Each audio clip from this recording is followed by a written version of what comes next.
"Ma'am, you're under arrest. Step aside." I, I didn't do anything," she whispered, eyes wide with disbelief. But no one listened. Not the deputy gripping her arm, not the clerk dialing for backup, not the strangers in line who averted their eyes. Gloria Turner, a 74-year-old retired librarian, came to the DMV for a 5-minute errand. She left in handcuffs, accused of a crime she didn't commit, humiliated in public, and silenced by a system that never even asked her name. But what they didn't know was that Gloria had a son. And not just any son, Marcus Turner, the United States Attorney General. When he walked into that courtroom unannounced, the judge who laughed froze. The prosecutor who lied stumbled. And the truth, long buried under routine injustice, was finally brought to light. This story is more than a wrongful arrest. It's a mirror, a reckoning, a warning. Because Gloria wasn't the first, and if we stay silent, she won't be the last. Now, before we dive deeper, don't forget to subscribe to our channel. We share powerful, meaningful stories like this every day. And drop a comment below to let us know where you're watching from. Thank you, and now, let's get back to the story. "You're being detained, ma'am. Step aside." "I didn't do anything," Gloria said, her voice shaking but clear. "You can explain yourself downtown," the deputy replied, already reaching for her arm. The line inside the Fairview DMV had been dull, routine until now. A few heads turned. Most didn't. The ones who did only watched long enough to assure themselves of what they thought they already knew. She was standing there, quiet, polite, waiting to renew her ID. That's it. A 5-minute errand? Milk, bread, the post office. That was her plan. Not this. Not steel cuffs and accusations and humiliation before an audience of strangers too indifferent to care. But Gloria Turner wasn't just any woman. She was 74 years old. She wore a lavender dress with a white cardigan and the same black flats she'd worn to her husband's funeral 12 years ago. Her gray hair was neatly pinned beneath a soft church hat, and in her purse was a picture of her grandson in his cap and gown, his smile frozen forever in a golden hour photo she took herself. She'd lived a long life, not without hardship, but always with pride. Pride in her family, pride in her town, pride in doing things the right way. But today, the right way was nowhere in sight. It began like this. Fairview, North Carolina. A sleepy southern town tucked between tobacco fields and whispering pine trees. The kind of town where the past hadn't quite let go, and the future wasn't always in a rush to arrive. Gloria Turner had lived there her entire life. She knew the name of every street, every church bell, every bakery that closed before it should have. She'd worked as the head librarian for 43 years, teaching kids to read, helping immigrants pass their citizenship tests, collecting community stories no one else cared to remember. She was the kind of woman who brought deviled eggs to every funeral, remembered everyone's birthday, and still wrote thank you notes by hand. And still, in the eyes of a system designed not to see her, she was invisible. Or worse, suspicious. It was a hot morning in August. The kind where the air hangs thick, and even the squirrels seem too tired to move. Gloria left her house early, wanting to beat the heat and the line. She walked slowly, her cane clicking against the pavement in gentle rhythm, her steps careful but sure. She passed the coffee shop where no one looked up, the boutique grocery store where the cashier never smiled, and the bank that once denied her a loan for reasons they refused to put in writing. Still, she carried herself with dignity. When she reached the DMV, she paused under the awning to catch her breath. The automatic doors groaned open, and inside she was met with stale air, flickering fluorescent lights, and the kind of tired silence only found in government buildings. She smiled at the clerk. "Good morning, sweetheart," she said, voice light. He barely looked up. "Take a number." She did. She waited. She clutched her purse and her paperwork. Birth certificate, social security card, proof of residence. Because when you're black, elderly, and alone, you bring everything. Not just what they ask for. What they might ask for, what they've asked for before, without reason. It was while she stood quietly near the benches that the storm came. A young white woman in a designer blouse let out a sharp cry. "My purse! Where's my purse?" The room paused. Her voice cracked the air like lightning. Gloria turned, startled. The woman spun in a panic, her eyes darting, hands flailing. "I left it right here next to that chair." A man in line cleared his throat. A woman pulled her toddler a little closer. No one moved, but everyone listened. The security guard, Deputy Langford, stepped forward. "Ma'am, are you sure you had it with you when you came in?" "Yes," she snapped. "I put it right next to my seat, and now it's gone." Then her eyes locked on Gloria. It wasn't a long stare. Just a second. But in that second, something passed between them. Gloria had seen it before. The leap, the accusation without evidence, the certainty born not of facts, but of fear masked as righteousness. "It was her," the woman said, pointing. "She was sitting closest to me." Silence. Dead, hard silence. Gloria blinked. "Excuse me," she said, barely above a whisper. "I saw her," the woman insisted. "She was right next to me." The air shifted. Deputy Langford moved toward Gloria. "Ma'am, I'm going to have to ask you to come with me." Gloria held her ground, her cane trembling slightly in her hand. "I didn't touch anything. I don't know this woman." "We'll sort that out downtown," the deputy said. "You're being detained for questioning." "That's not necessary," she said, her voice still calm. "There are cameras. Just check the footage." "We can't access the footage right now," the clerk chimed in. "System's down." Convenient. Of course it was. "I've been standing right here," Gloria said, turning to the room, to the people, to the mother with the toddler, the man in the suit, the teenage boy with headphones. "I didn't move. You all saw me." But no one answered, not one word. She looked into their faces and saw only discomfort, avoidance, a collective unwillingness to step forward. The silence of those who prefer not to get involved. That's when the deputy reached for her arm, and Gloria, for the first time in decades, felt fear crawl up her spine like a cold wind. "I'm not resisting," she said quickly. "You don't need to touch me. I'll go." But he grabbed her anyway. Rougher than necessary. Deliberate. She winced. The cuffs came out. Someone in the back pulled out a phone and started recording. Not to help, not to question, just to capture it. Another clip for the internet. Another black elder in handcuffs. As the metal circled her wrists, Gloria's eyes filled with something deeper than fear, disbelief. "This can't be happening," she whispered. But it was. It was happening exactly like it always had for people like her. Quietly, swiftly, without proof, without defense. As she was led past the chairs, no one reached for her cane. No one asked if she needed help walking. The world had already decided who she was, a suspect, not a citizen. Outside, the sun was searing. The heat bounced off the sidewalk like punishment. A police cruiser waited. The door opened. She turned back once, her eyes scanning the street, the windows, the people watching from behind safe glass. No one met her gaze. She ducked into the back of the car, her hands aching, her pride in tatters. But as the door slammed shut, one thought rang louder than her pulse. What would Marcus say if he saw this? She closed her eyes. Her son, Marcus Turner, the U.S. Attorney General, the most powerful legal voice in the country. She'd told herself she'd never call him, never trouble him. He had enough to carry. But maybe, just maybe, this time she'd have to. The ride to the Fairview County Courthouse took less than 10 minutes, but to Gloria Turner it stretched across a lifetime of memories. Her body bumped lightly against the hard plastic of the police cruiser's back seat with every turn. Her wrists, still pinched by metal cuffs, ached against the tension of her pulse. Outside the window, the town she'd poured her life into slid past like strangers passing in a fog. There was the library where she worked for decades, where she used to organize Black History Month exhibits, where she handed out bookmarks with quotes from Maya Angelou and James Baldwin, where she read aloud to children on Saturdays even after she'd retired. She passed St. Matthew's Church, the one where she and her late husband sang in the choir. He used to say her voice could quiet a storm. That same voice had begged just minutes ago, trembling in a DMV filled with people who didn't care to listen. She passed the community garden she'd helped plant, the corner store that still cashed checks without fees because she'd vouched for too many families to count. All these places that once felt like home, now they just looked like facades. The car slowed and pulled into the Sally Port behind the courthouse. The officer, Deputy Langford, didn't speak as he opened the door and helped her out. His grip was firm but not unkind.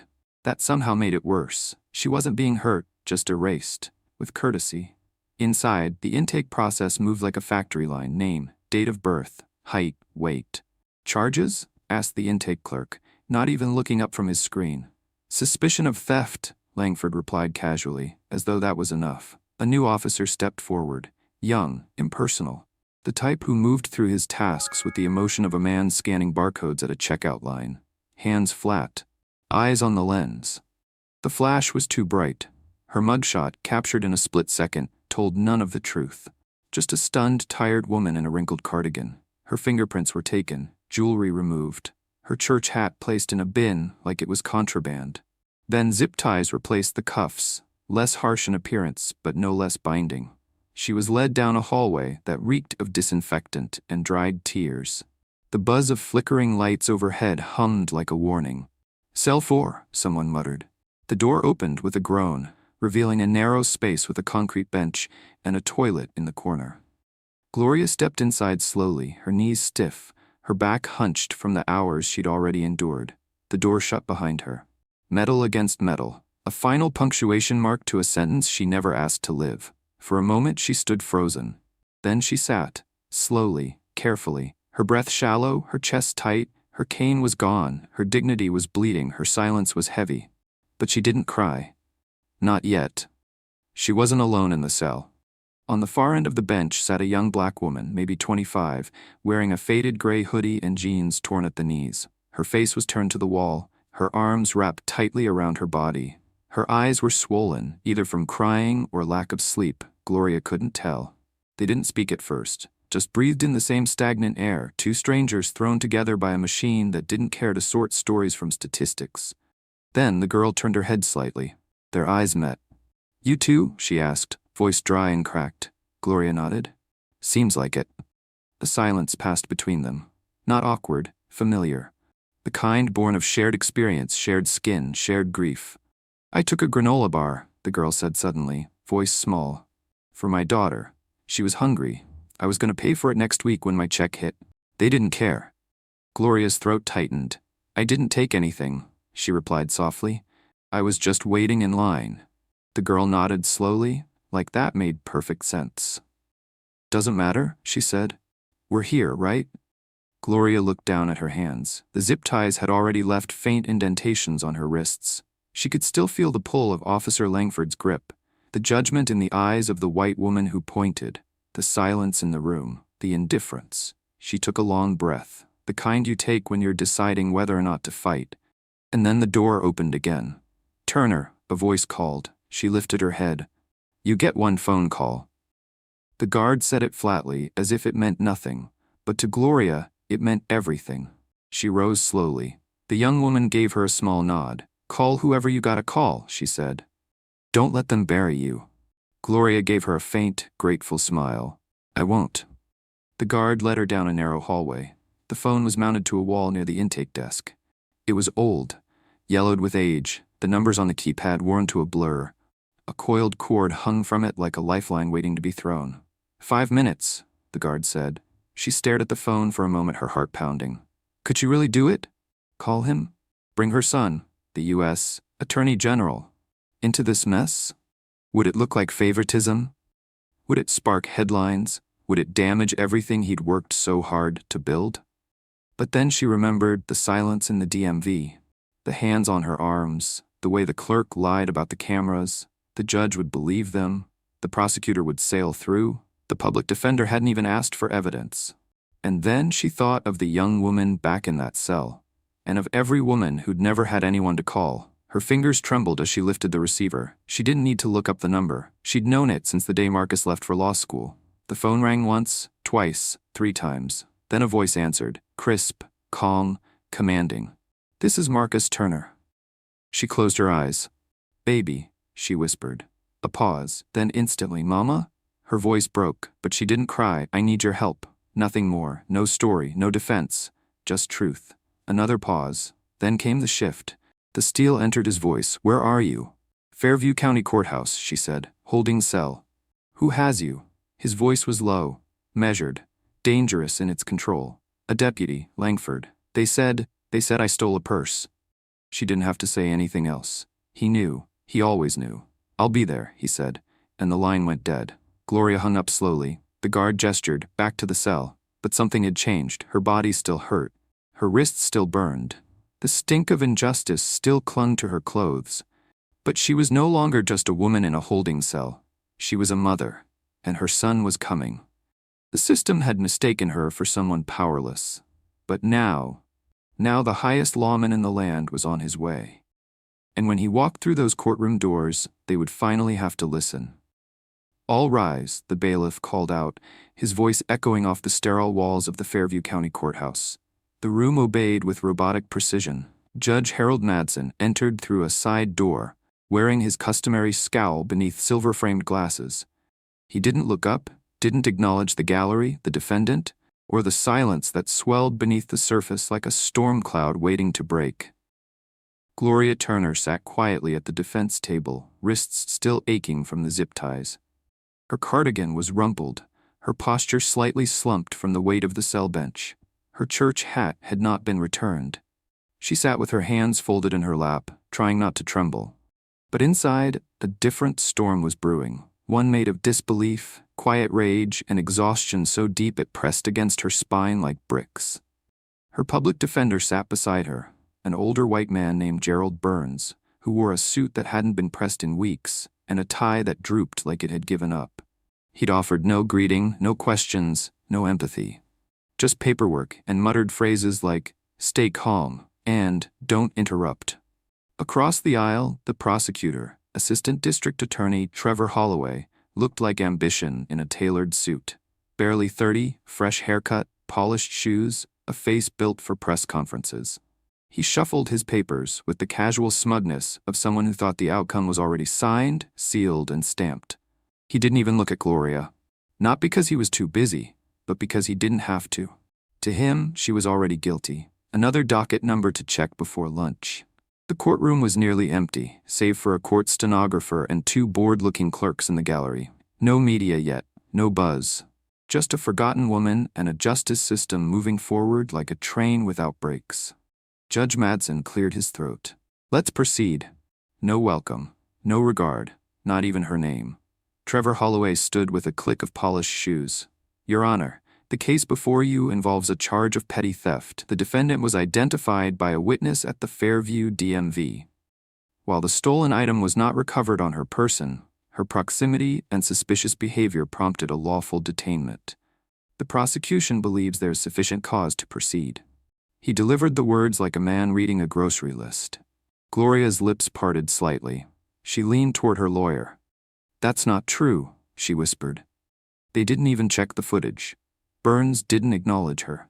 He stood slowly, tugging at the hem of his blazer like it might help him find conviction. "Your Honor," he mumbled, "we request the court review security footage from the DMV. My client insists that surveillance will prove her innocence." Gloria held her breath. There it was. A flicker of hope. Judge Madsen barely blinked. Before he could respond, Holloway interrupted. "Unfortunately, Your Honor, the security system at that facility was malfunctioning. There is no usable footage." A lie, an easy one, delivered with confidence. Gloria turned sharply to her lawyer. "That's not true," she said louder now. "They didn't even try." Burns gently touched her arm but didn't meet her eyes. "Don't speak," he muttered. Judge Madsen scribbled something down without looking up. Motion denied. Proceeding to bail. And just like that, the last thread of fairness was cut. Holloway straightened his back, as if preparing to speak to a room full of reporters.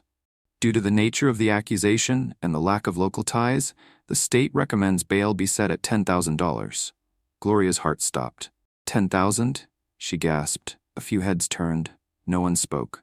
Burns adjusted his glasses and nodded like a man who had lost before the fight ever began. Judge Madsen raised his pen. "Bail is set at $10,000. Next hearing in 12 days. The gavel didn't slam. It simply tapped. Quiet, final, cruel. Gloria's vision blurred. The courtroom spun. Her throat tightened. $10,000. She didn't have 1,000. Her retirement barely covered rent and medication. There would be no calling friends. No putting something on a credit card. This wasn't an inconvenience, it was a sentence. And no one cared. She turned, desperate, to the judge. "Your Honor, may I please make a phone call?" Judge Madsen looked up for the first time. Mild surprise flickered in his eyes. "Yes," he said. "Granted." He waved toward the bailiff. "Escort the defendant." As she rose, her legs trembled, but not from fear. Not anymore. Because now she had made the call. Now her son was coming. And he was no ordinary son. Marcus Turner, United States Attorney General, the highest-ranking law enforcement officer in the country, and she had raised him with hands that had shelved 1,000,000 books, written thousands of lesson plans, and held him through every tear the world made him cry. They didn't know it yet, but Fairview County was about to meet the man the system couldn't ignore. The hallway outside the courtroom was colder than the cell, not because of the air, but because of what it meant. It was the space between injustice and reckoning. Gloria walked slowly, her balance wobbly without her cane. The bailiff said nothing, just led her toward a small alcove where the phone still dangled on its cord like an old lifeline. She picked up the receiver again. No hesitation now, she dialed. The line rang once, twice, click. "This is Marcus Turner." She took a breath. "It's me," she said. "They've set bail, 10,000. A pause. "Then I'm downstairs." Gloria's lips parted. "What?" "I'm already here," he said, voice flat, clipped. "Stay exactly where you are." Then the line went dead. She turned slowly. Even the bailiff, stone-faced until now, looked surprised. The hallway door burst open, and the click of polished shoes on courthouse tile began. Deliberate. Slow. Each step louder than the last. When Marcus Turner entered the courtroom, he didn't need an introduction. He didn't raise his voice. He didn't bring an entourage. He brought presence. 6'2" in a navy blue suit that didn't wrinkle when he moved. His jaw was clenched, his eyes razor-focused, not on the judge, not on the prosecution, but on one person only. His mother, his queen. The woman the system thought it could discard. He walked directly to the defense table and placed his hands gently on the back of her chair. "I am here on behalf of the defendant, Gloria Turner," he said.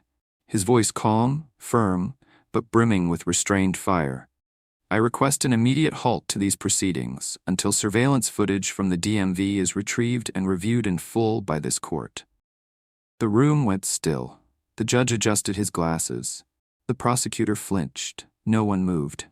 Because when the U.S. Attorney General speaks in a courtroom, everyone listens. The courtroom didn't breathe.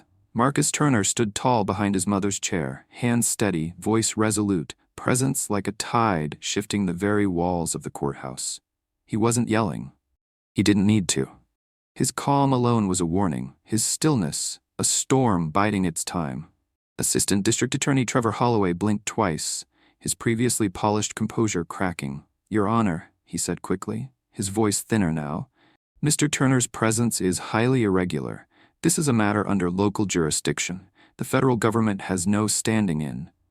"I said," Marcus repeated slowly, his voice dropping half a tone, "I want to see the footage." He still hadn't looked at the prosecutor. He didn't need to. His eyes were locked on Judge Madsen, who was now visibly uncomfortable in his chair. The judge shifted, cleared his throat, and pushed his glasses up the bridge of his nose like they might help him see straighter. "Mr. Turner," Judge Madsen said cautiously, "this court respects your position, but unless you're here in an official capacity—" "I am here as a son," Marcus cut in.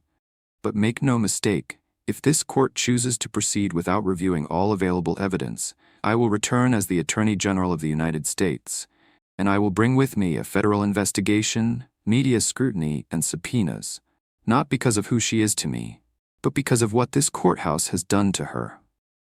The silence after those words was heavy, thicker than law books and deeper than oaths. The judge opened his mouth to reply, then stopped. He turned to Holloway, a flicker of annoyance breaking through his mask.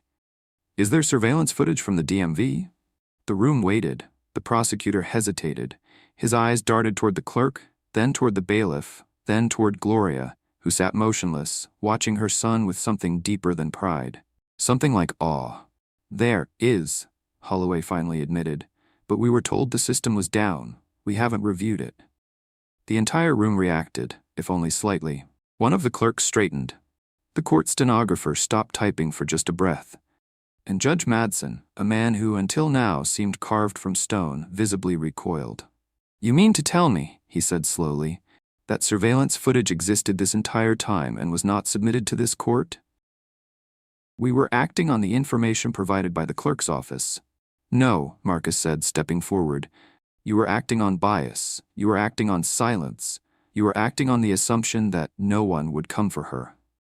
He looked directly at the judge now. "And you were almost right." Judge Madsen inhaled deeply, turned to the bailiff and gave a clipped order. "Retrieve the footage, now." The courtroom stirred. For the first time, the scales had shifted. No one spoke as the bailiff left the room. Marcus stepped back behind his mother's chair. Gloria's hands were clasped tightly in her lap, trembling just slightly. But her back was straight now. Her chin lifted. She wasn't invisible anymore. She wasn't alone. 15 minutes passed in charged silence. Holloway paced. Burns, her public defender, stared at the table as if hoping to disappear into the wood. Judge Madsen tapped his pen against the edge of his legal pad. The tension was so thick, the room felt suspended in air. Then the bailiff returned, holding a flash drive and a clear evidence bag. "The footage from the lobby, Your Honor." The judge nodded once. The monitor beside the bench flickered to life. Gray screen, grainy footage, timestamp at the bottom. Everyone turned. The courtroom watched as Gloria appeared on screen, moving slowly into the DMV lobby, her cane in one hand, her purse tucked beneath her arm. She approached the check-in kiosk, then took a seat near the far wall, her papers in her lap. The room was quiet. She didn't move from her spot, didn't speak, didn't come near anyone. Then another figure entered the frame. A young man, hoodie pulled up, head low. He glanced around, hands in his pockets. He walked casually past the rows of chairs, knelt slightly, reached under one of the plastic seats, and slipped a pale designer purse from beneath it. He moved fast, confident, practiced. In one smooth motion, he tucked the purse into his jacket and exited the frame. He didn't even glance at Gloria, and she, still seated, still unaware, didn't glance at him. The video continued. Seconds ticked by. Gloria remained in her seat. Then, moments later, the white woman who'd made the accusation appeared. She looked down, looked around, then, panic in her eyes, she pointed. The screen paused. Gloria frozen, mid-motion. The young woman pointing, mid-accusation. The system, in action. The silence that followed in the courtroom was different now. Not cold, not routine, but stunned, shamed. Judge Madsen slowly removed his glasses and ran a hand over his mouth. "The court," he said finally, "finds the evidence clear. Charges are dismissed." Effective immediately, he struck the gavel once, but it didn't feel like justice. Not to Gloria, not to Marcus, because justice would have been someone listening when she asked for the cameras to be checked. Justice would have been not being cuffed in front of strangers. Justice would have been having someone speak up before she had to make that call. She stood slowly. Marcus took her elbow gently. She didn't look at Holloway, or Burns, or even Judge Madsen. She didn't need to. Because as they walked out of that courtroom, quietly, with dignity, no cameras yet in sight, she carried more than her innocence. She carried the proof that power, not truth, had freed her. And that should haunt every person in that room. Outside the courthouse, the summer air hung heavy and bright, almost cruel in its contrast to the dim courtroom they had just left behind. Reporters hadn't arrived yet, but they would. Marcus Turner knew how quickly whispers turned into headlines. He guided his mother down the courthouse steps slowly.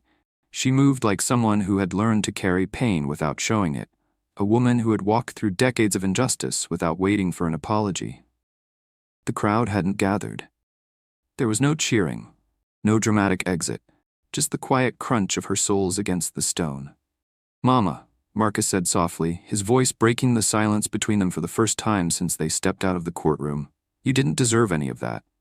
Gloria looked ahead, not at him, not at the street, but beyond it, at something farther off, something only she could see. "No," she said, "but I expected it."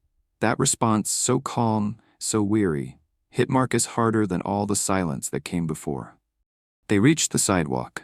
The town around them went on like nothing had happened. A delivery truck idled at the corner. A group of teenagers crossed the street, laughing. A man watered his plants 2 doors down, humming some country tune from his porch speaker. The world hadn't stopped for Gloria Turner. But inside her, something had shifted forever. They reached his car, sleek, black, government-plated. And Marcus opened the door for her like he always did. She paused before getting in.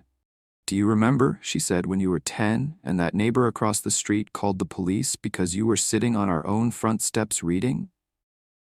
Marcus stiffened. Of course he remembered. He remembered the blue flashing lights, the officer's hand resting on his gun, the way the word loitering sounded like something dirtier in their mouths. He remembered the shame in his mother's eyes, not toward him but toward the world that dared call her child a threat. "You cried all night," she said, voice low. "And I held you and told you that if you were good enough, smart enough, strong enough, they'd see you for who you are. I told you the law would protect you if you respected it. That doing right would keep you safe." She looked up at him now, finally meeting his eyes. "I lied to you." Marcus swallowed the lump forming in his throat. "No, Mama," he said, "you gave me hope, and I used it to get here." "But here," she said, gesturing back toward the courthouse with the tilt of her head, "still nearly ate me alive, and I had to call you, to bring the Attorney General just to be believed." The words hung between them like a blade. He had no defense. Because she was right. If she had not made that call, she'd still be sitting in a holding cell. If she didn't have a son with power, her voice would have remained unheard, her innocence dismissed, her body caged. He had spent his whole life believing that if he climbed high enough, he could reach a place where justice was blind. But what happened today made it clear. Justice wasn't blind. It was biased, selective, and too often, it only opened its eyes when power demanded it. Gloria sat in the passenger seat now. She didn't speak again during the drive. She didn't need to. Marcus glanced over at her once and saw her eyes closed, her hands folded in her lap. Not sleeping, just retreating, sheltering herself from the noise the world had become. He gripped the wheel tighter, jaw clenched, as his mind spun. He had seen injustice from a distance, through reports and hearings. He'd read depositions, reviewed body cam footage, signed off on reforms. But seeing it wrapped around his mother's wrists, digging into her skin, tightening around her breath, that was different. That was personal. When they reached her home, a single-story brick house with hydrangeas blooming defiantly out front, Marcus parked and got out to walk her to the door. The neighborhood was quiet, the same swing on the porch, the same wind chimes his father had hung before he passed. Inside, the living room looked exactly as it always had. Framed photographs, a knitted throw, a faded armchair that seemed to exhale as Gloria sank into it. Marcus stood for a moment, unsure, angry. Still holding on to the words she'd said. Finally, she looked up. "Well?" she asked. "You gonna stand there all day or sit with your mama like you used to?" That broke him. He smiled, tired, sad but grateful. He sat beside her. For a moment they didn't speak. The room held its breath. Then she placed her hand gently over his. "Marcus," she said, "promise me something. Anything. Don't let this happen to another woman." He nodded once, no hesitation. "I won't." "You can't save everyone," she said. "But I can damn well try," he replied. There was silence again, but this one was different. Not heavy. Not hopeless. Just real. The kind of silence that exists between warriors who have fought too long to waste time on empty words. Then Marcus pulled out his phone and dialed a number. "This is Turner," he said. "We need to open an investigation, immediately. The judge, the prosecutor, the arresting deputy. I want every report, every body cam file, and every clerk's testimony from that courthouse on my desk by tomorrow." A pause. "And make sure it doesn't get buried. This isn't just about my mother. It's about the entire damn system." He hung up and looked at her again. "I meant what I said in that courtroom. If they hadn't released the footage, I would have brought federal charges." "You were always good at making people nervous," Gloria murmured, smiling faintly. Marcus smiled too, but there was no joy in it. Just resolve. "They should be nervous, Mama." He stood to leave, kissed the top of her head, walked toward the door, but just before he stepped outside, she spoke again. "You remember what Daddy used to say when he came back from voting?" Marcus turned back. "Yeah." "Say it again," she said, eyes glinting. He raised his voice just enough. "Ain't no freedom if you ain't willing to fight for it, and no justice that ain't scared of being questioned." She smiled. "That's right." The door closed gently behind him, and inside, Gloria Turner sat with her tea in hand, the news playing quietly in the background. Her name already scrolled across the screen. But she didn't watch it. She didn't need to, because she had already lived it. The sun dipped behind the trees in Fairview as dusk spilled slowly across the sky, staining it in streaks of faded lavender and blood orange. Inside the living room of Gloria Turner's modest brick home, the television screen glowed softly, but the sound was muted. Her name flashed across the bottom of every major network. U.S. Attorney General's mother, wrongfully detained in local courthouse incident, Surveillance footage tells another story. They had her booking photo in one corner, her DMV footage playing on loop in another. Outside, a few reporters had started to gather on the sidewalk, cameras slung over shoulders, microphones tucked under elbows, waiting for a new quote, a new soundbite. But Gloria didn't look out the window. Not once. She sat in her favorite armchair, the one with the fraying armrest and the patch she'd sewn herself, holding a teacup in both hands. Not because she was cold, but because the warmth reminded her she was still here, still whole. But inside, something was unraveling. Not with noise, not with fire, but with the slow, quiet ache that comes from realizing how close you came to being forgotten. She had followed every rule, worn the smile, lowered the voice, brought her documents, woke up early to beat the line. She had lived her entire life doing things the right way, raised her boys on discipline and decency, paid her taxes, voted in every election since 1968, and it still hadn't saved her. Not from the humiliation, not from the cuffs, not from the cold bench in a holding cell. It wasn't the first time someone like her had been accused without evidence. And she knew deep in her marrow that it wouldn't be the last. The young woman from the cell kept flashing in her mind's eye. The way she'd curled in on herself like a prayer never answered. The way she whispered, "They don't care," and didn't cry because even that had been taken from her. Gloria had gotten out because of a phone call, because of her son. But that girl? Who would fight for her? Who would make the world care about her truth? Gloria set the teacup down carefully. Her fingers still trembled faintly, not from fear anymore, but from the enormity of everything left unsaid. A knock on the door broke the silence, not frantic, not forceful, just polite. 3 slow taps. She knew who it was before she even rose from the chair. When she opened the door, Marcus stood on the porch. His tie was loosened now, sleeves rolled halfway, his posture more tired than formal. He looked like a man who had been carrying too much weight for too many hours, and still found the strength to show up again. "You're back," she said softly. "I never really left."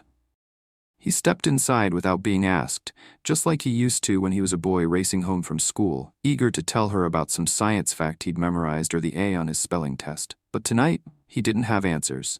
He had a question. "They're coming for statements," he said, lowering his voice. "The DOJ, Internal Affairs, maybe the media too. I figured. They're asking what you want to do next." Gloria blinked slowly. "What I want," Marcus nodded. "They're offering to issue a formal apology, possibly even financial restitution, quiet settlement." She raised an eyebrow. "Is that supposed to fix this?" "No," he said, sitting down, "but it's what they do when they're scared." She let out a breath that sounded like it had been held since the cell. "Let them be scared then." He looked at her, waiting. But Gloria wasn't in a rush. She leaned back in her chair, eyes fixed on a picture across the room, a photo of her and her late husband at their 40th anniversary party. They were laughing, hands clasped, surrounded by community. "You know," she said after a long silence, "your father used to say every storm gives you 2 choices, bend or rebuild." Marcus waited. She looked at him. "We're going to rebuild." His eyes widened slightly. "You mean go public?" "I mean make sure this doesn't stop with me. That girl I met in the holding cell? She doesn't have a son in Washington. Most of us don't. So if the system won't protect people without power, then I'm going to use what I have now to shine a light so bright it burns the rot out of it." Her voice didn't rise. She didn't shake her fist or cry. She spoke like a librarian filing one last book. With intention, with clarity, with finality. Marcus nodded slowly. "I'll set the wheels in motion," he said. "Do it publicly." He paused. "That's a big move, Mama." She turned to him. "Bigger than watching your mother get arrested over a lie and no one say a word?" He bowed his head slightly. "No, not bigger than that." Then she smiled. It was a small, tired smile, but it carried the kind of strength that doesn't come from anger, but from surviving the fire without letting it take your soul. "Good," she said, "because I'm not here for revenge. I'm here for truth, and they've forgotten what that looks like." The wind outside had picked up. The hydrangeas swayed gently beneath the porch light. Somewhere down the street, a child's laughter rang out, and in the stillness that followed, Marcus whispered, "I'm proud of you, Mama." She chuckled lightly. "Took you long enough." They both laughed then, not loud, not long, but enough Enough to remind them who they were before all this. Enough to remember that no courtroom could define them. No courtroom ever had. Because power shouldn't be the price of justice, and silence would no longer be the cost of survival. By morning, the town of Fairview was no longer silent.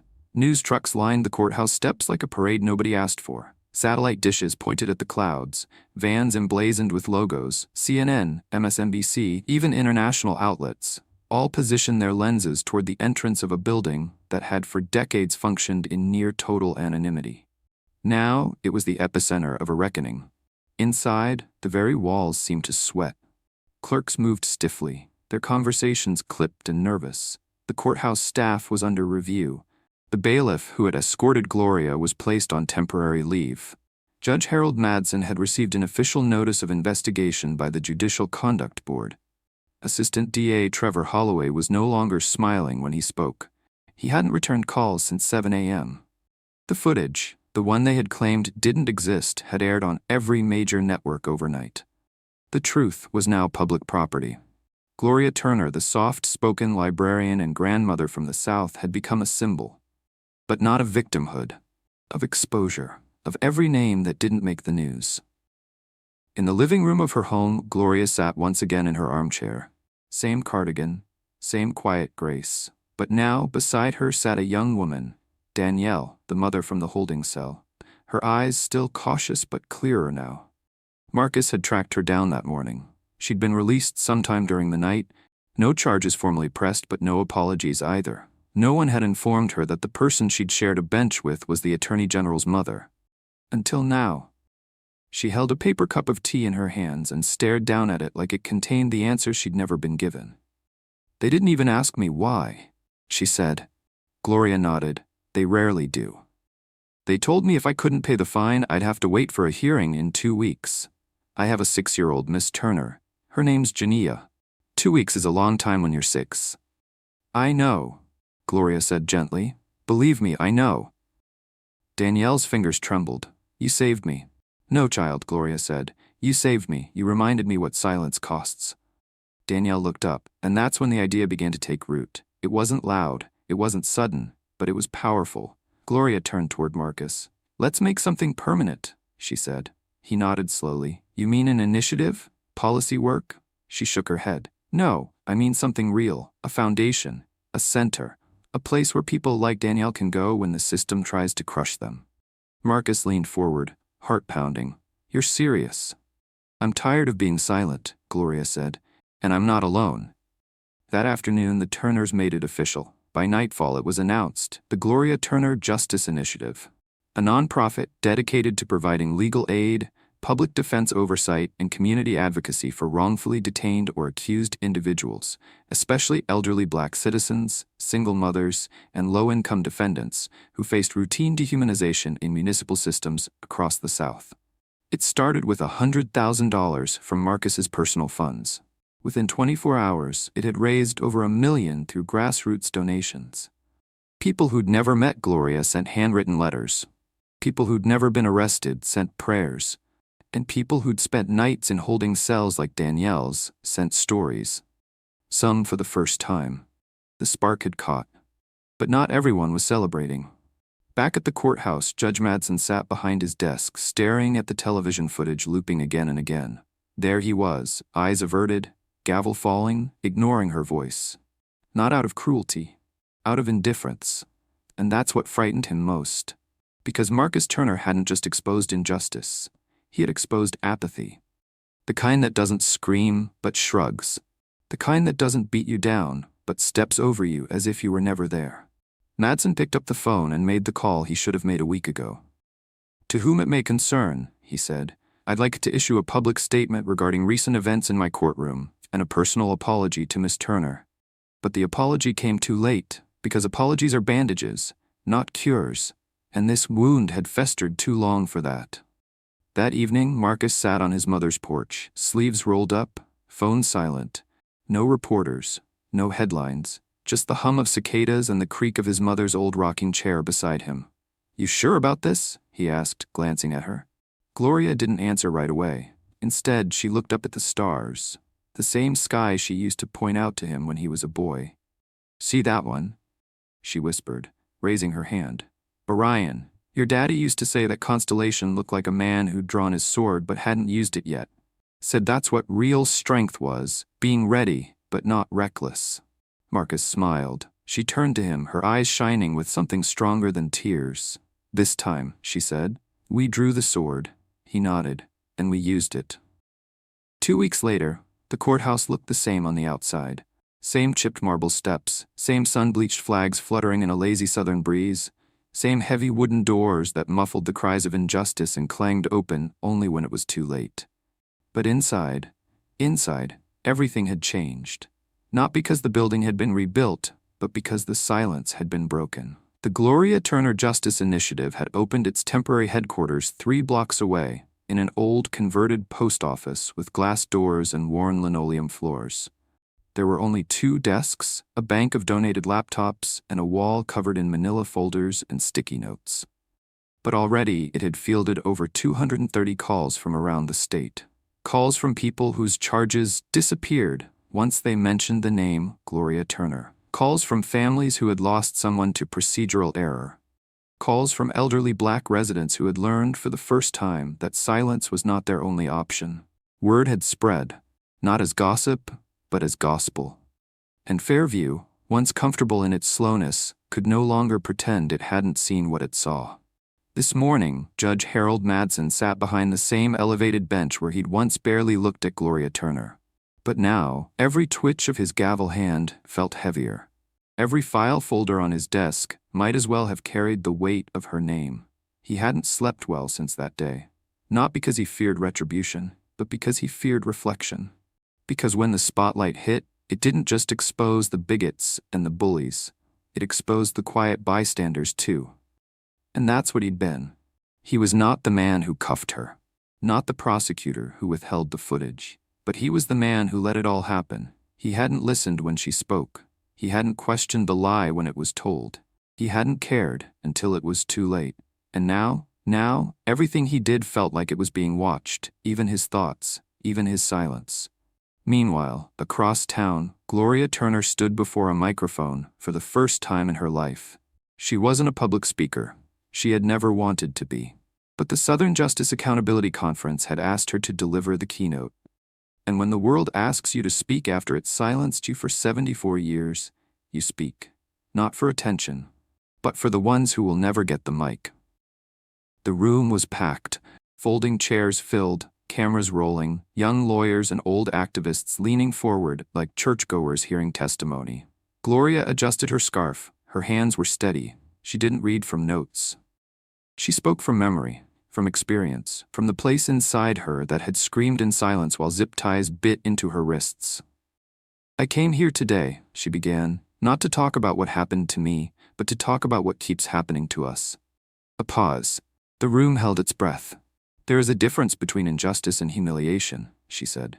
Injustice is the system failing you. Humiliation is the system pretending it never did. Eyes locked on her. Some teared up, some clenched their jaws. But the worst part, she continued, isn't the officer who grabs your arm. It's the clerk who won't speak up, the judge who looks away, the neighbor who watches it happen and says nothing. She stepped closer to the podium. I survived because I had someone powerful to call. Most don't, so don't you dare tell me the system is broken. It's working exactly the way it was built, to protect the powerful and punish the visible. A quiet murmur swept through the room. But now, she said, her voice lifting, not loud but certain, we're visible too. The crowd rose before she finished. Not for applause, for recognition. She had named what they all knew, that justice behaved best when it was watched, and it misbehaved when it wasn't. Later that evening, Marcus and Gloria sat on the front porch again. No news vans, no police cruisers, just the night. I think you broke something, Mama, he said softly. I hope I did. They watched as a woman passed with a stroller. She smiled and nodded. A few minutes later, a teenage boy rode by on a bike and raised 2 fingers in a peace sign. The neighborhood was changing, not physically but spiritually.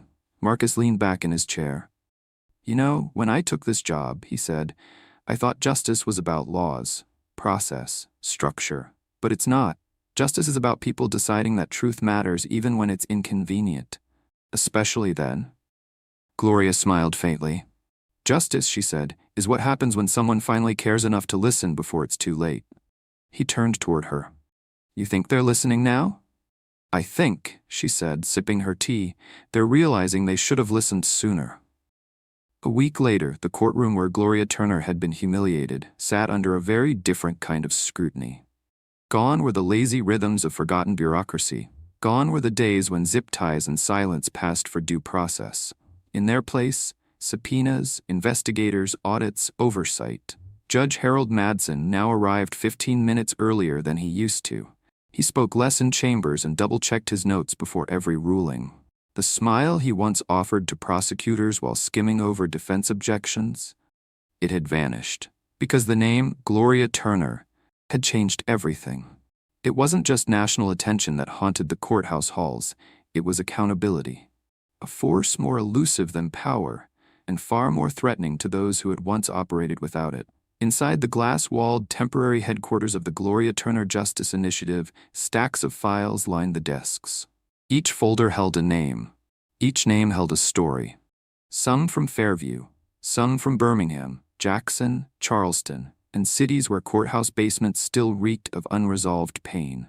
One of those names belonged to a woman named Mrs. Althea Knox, a 68-year-old grandmother from Savannah arrested for causing a disturbance after asking to speak to a supervisor about a parking ticket she never received. She was cuffed in front of her grandchildren. The bail had been set at $1,500, more than her monthly pension. She spent 2 nights in jail. No charges were ever filed.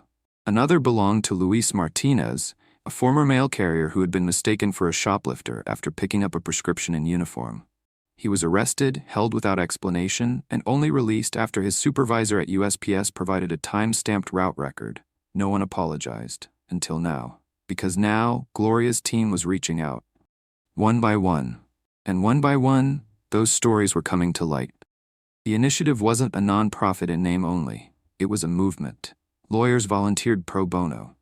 Retired judges who regretted past silences offered consultations. Law students wrote briefs late into the night. Activists knocked on doors. And every day, in that modest brick building 3 blocks from the courthouse, Gloria Turner arrived at 8:30 a.m. sharp. She didn't sit in the big office they gave her. She sat at a folding table near the front door. I want to greet them myself, she told Marcus. If they come in scared, I want the first face they see to be one that understands.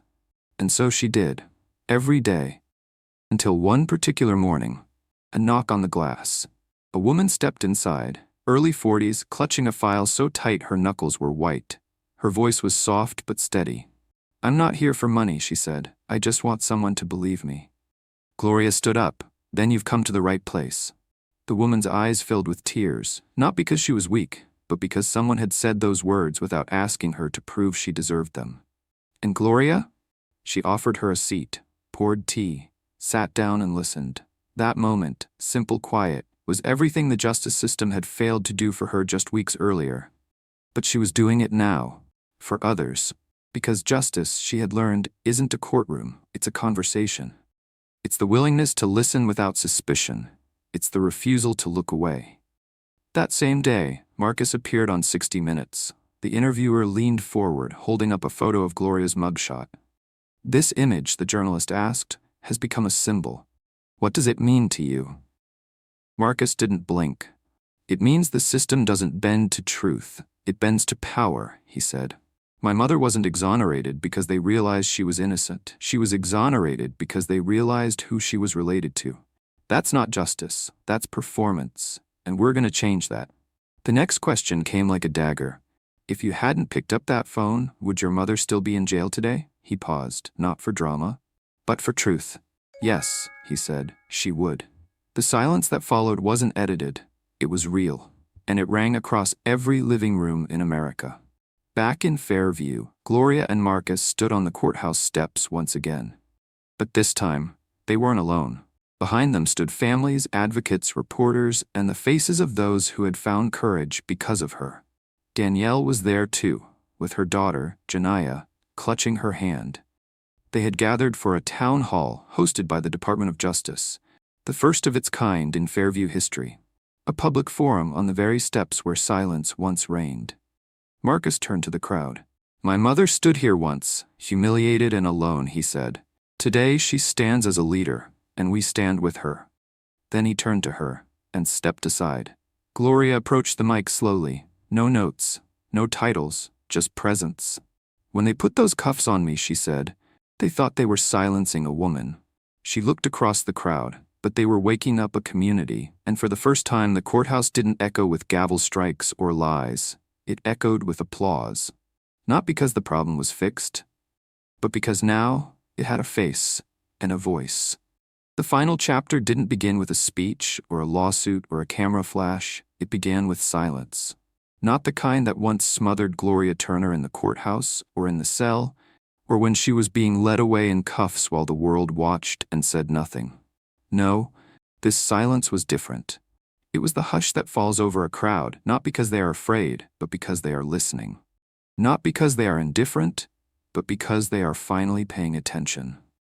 It was the silence in the Fairview Community Center that evening, filled to capacity with people from all over the state, from mayors to mothers, college students to custodians, all gathered for the very first Gloria Turner Civic Action Forum.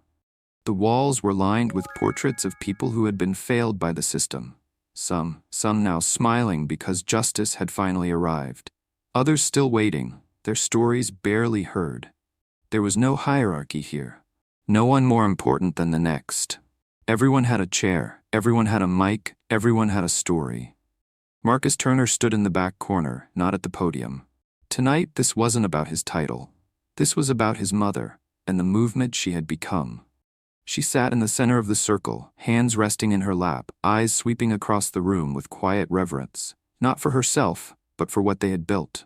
And when she stood, the room rose with her. No introduction, no music, no applause, just a collective breath. And then she began. "I spent most of my life thinking that if you followed the rules, you'd be safe. If you were kind, respectful, quiet, the world would leave you alone."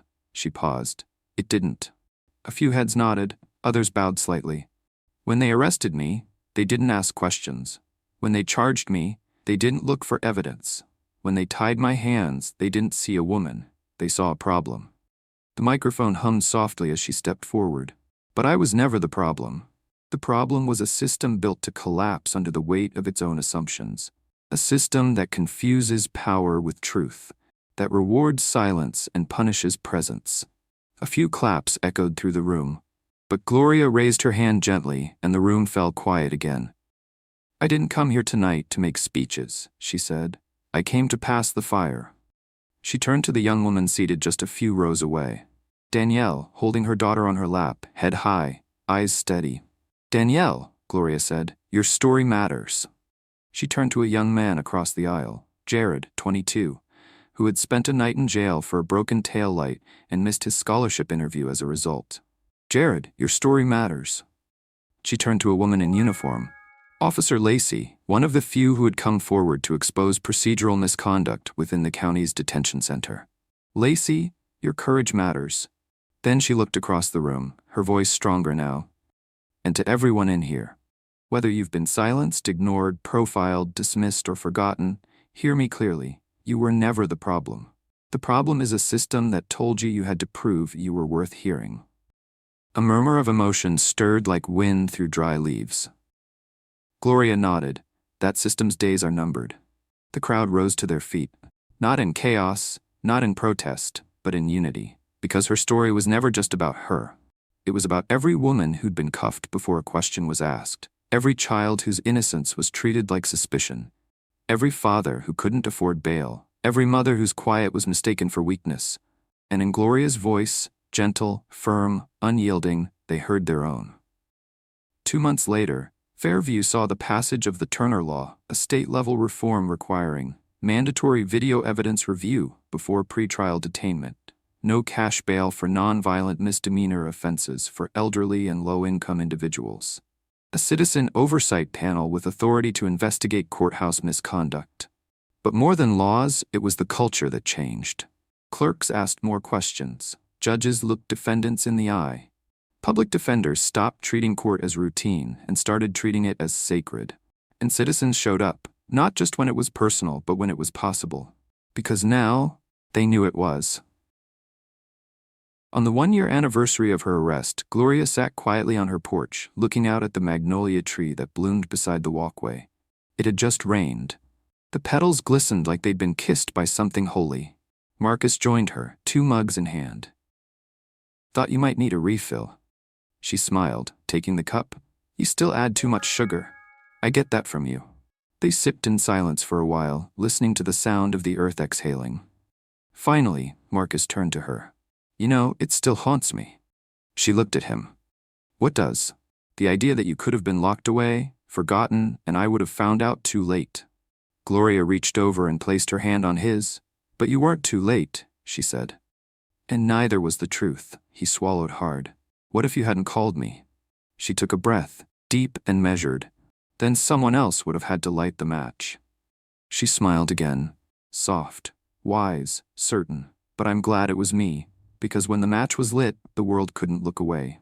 Not anymore." Gloria Turner didn't set out to change the world. She only wanted to renew her ID.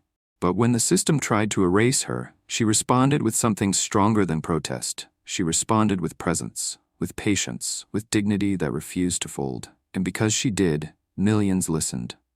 Her story is a reminder. Sometimes the most powerful thing you can do is refuse to be silent.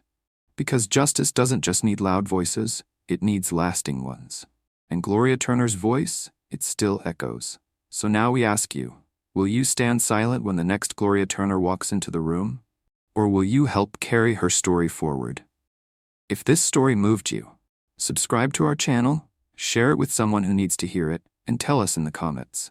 Where are you watching from, and what does justice mean to you? Because this story, it belongs to all of us now.